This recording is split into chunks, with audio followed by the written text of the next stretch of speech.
بسم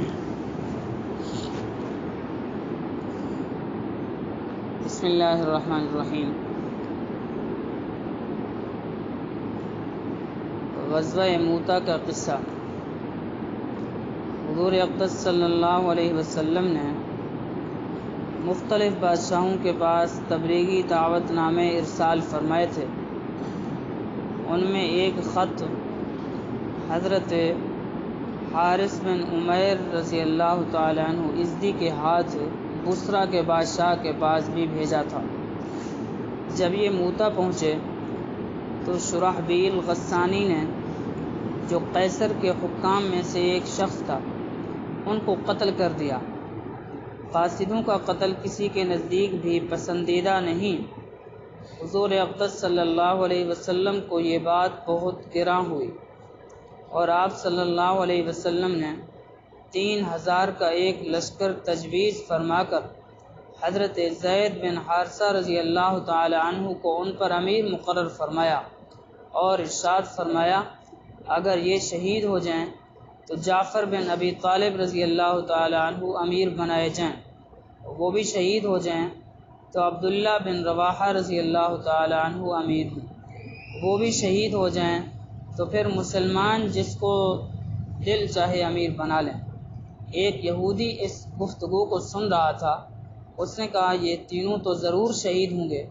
پہلے انبیاء علیہ السلام کی اس قسم کے کلام کا یہی مطلب ہوتا تھا کہ حضور اقدس صلی اللہ علیہ وسلم نے ایک سفید جھنڈا بنا کر حضرت زید رضی اللہ تعالیٰ عنہ کے حوالے فرمایا، اور خود ایک جماعت کے ان حضرات کو رخصت فرمانے تشریف لے گئے۔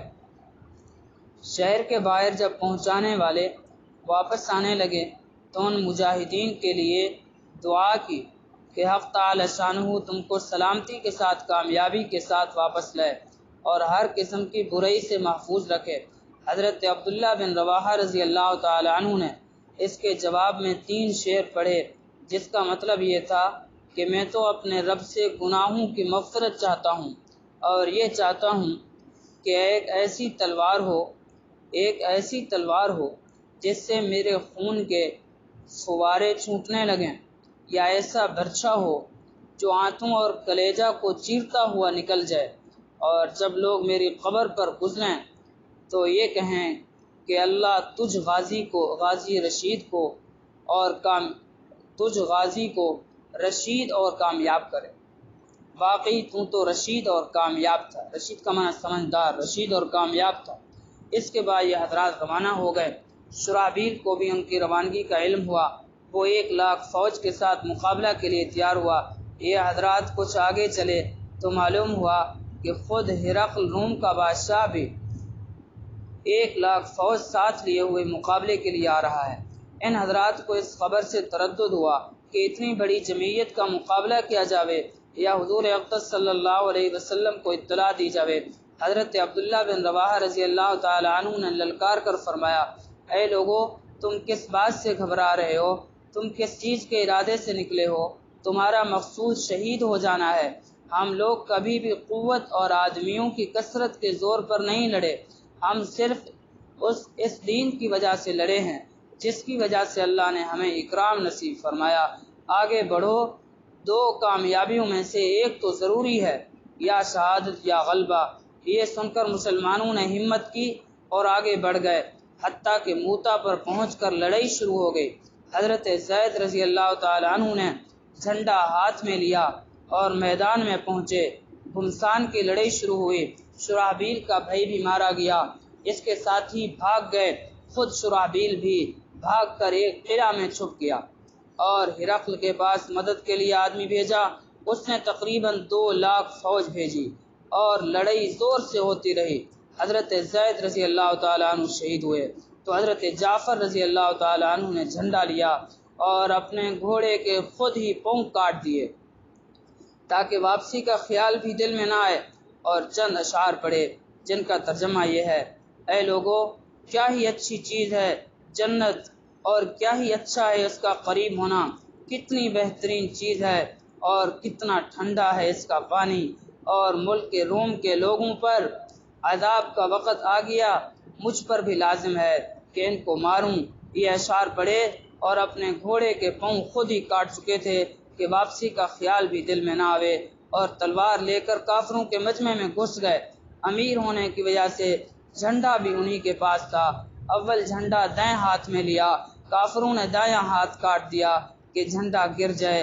انہوں نے فوراً بائیں ہاتھ میں لیا، انہوں نے وہ بھی کاٹا تو انہوں نے دونوں بازوں سے اس کو تھاما اور منہ سے مضبوط پکڑ لیا۔ ایک شخص نے پیچھے سے ان کے 2 ٹکڑے کر دیے جس سے یہ گر پڑے۔ اس وقت ان کی عمر 33 سال کی تھی۔ حضرت عبداللہ بن عمر رضی اللہ تعالیٰ عنہ کہتے ہیں، ہم نے بعد میں نعشوں میں سے حضرت جعفر رضی اللہ تعالیٰ عنہ کو جب اٹھایا تو ان کے بدن کے اگلے حصے میں 90 زخم تھے۔ جب یہ شہید ہو گئے تو لوگوں نے عبداللہ بن رواحہ رضی اللہ تعالیٰ عنہ کو آواز دی۔ وہ لشکر کے ایک کونے میں گوشت کا ٹکڑا کھا رہے تھے کہ 3 دن سے کچھ چکھنے کو بھی نہ ملا تھا۔ وہ آواز سنتے ہی گوشت کے ٹکڑے کو پھینک کر اپنے آپ کو ملامت کرتے ہوئے، جعفر رضی اللہ تعالیٰ عنہ تو شہید ہو جائیں اور تم دنیا میں مشغول رہے، آگے بڑھے اور جھنڈا لے کر قتال شروع کر دیا۔ انگلی میں زخم آیا، وہ لٹک گئی تو انہوں نے پاؤں سے اس کٹی ہوئی انگلی کو دوبارہ ہاتھ سے کھینچا، وہ الگ ہو گئی، اس کو پھینک دیا، آگے بڑھے۔ اس گمسان اور پریشانی کی حالت میں تھوڑا سا تردد بھی پیش آیا کہ نہ ہمت نہ مقابلہ کی طاقت، لیکن اس تردد کو تھوڑی ہی دیر گزری تھی کہ اپنے دل کو مخاطب بنا کر کہا، او دل، کس چیز کا اب اشتیاق باقی ہے جس کی وجہ سے تردد ہے؟ کیا بیوی کا ہے تو اس کو 3 طلاق، یا غلاموں کا ہے تو وہ سب آزاد، یا باغ کا ہے تو وہ اللہ کے راستہ میں صدقہ۔ اس کے بعد چند شعر پڑھے جن کا ترجمہ یہ ہے، قسم ہے او دل تجھے اترنا ہوگا، خوشی سے اتر یا ناگواری سے اتر، تجھے اطمینان کی زندگی گزارتے ہوئے ایک زمانہ گزر چکا ہے، سوچ تو آخر تو ایک قطرہ منی ہے، دیکھ کافر لوگ مسلمانوں پر کھینچے ہوئے آ رہے ہیں، تجھے کیا ہوا کہ جنت کو پسند نہیں کرتا؟ اگر تم قتل نہ ہوا تو ویسے بھی آخر مرے گا ہی۔ اس کے بعد گھوڑے سے اترے، ان کے چچا زاد بھائی گوشت کا ایک ٹکڑا لائے کہ ذرا سا کھا لو، کمر سیدھی کر لو، کئی دن سے کچھ نہیں کھایا۔ انہوں نے لے لیا، اتنے میں ایک جانب سے ہلے کی آواز آئی، اس کو پھینک دیا، تلوار لے کر جماعت میں گھس گئے اور شہید ہونے تک تلوار چلاتے رہے۔